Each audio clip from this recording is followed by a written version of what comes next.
إعادة ترميم القصر الأحمر في منطقة الجهراء يساهم في الحفاظ على هذا التراث العظيم، فهذا القصر هو رمز للصمود والتاريخ.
السيد سعدون مطلق السوارد المحترم.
السلام عليكم. السلام عليكم. مساك الله بالخير مع الوزير.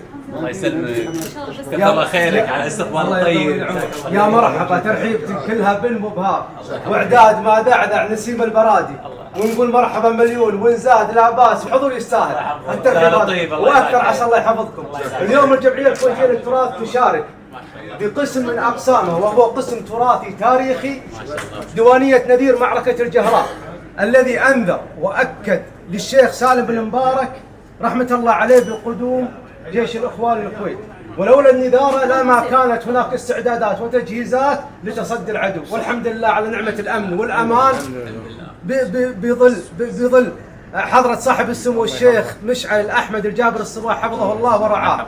وهذه نبذة تاريخية عن النذير مع الوزير. طبعا النذير معركة الجهراء ولد رحمه الله في عام 1895 في قرية الجهراء، وتوفي في عام 1949 بعد صراع مع المرض في منطقة الشويخ، ودفن في المقبرة القريبة من قصر نايف، مقبرة الصالحية.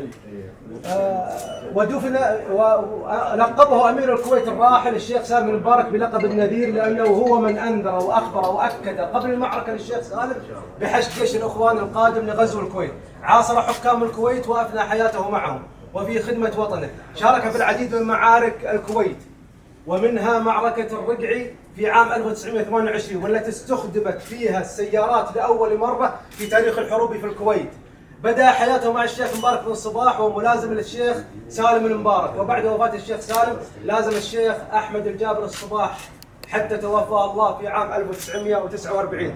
وهذا كتابه ألف مؤرخ الجهراء محمد سليمان الفهيس حفظه الله. يعطيك العافية بمطلق. وسلامتكم.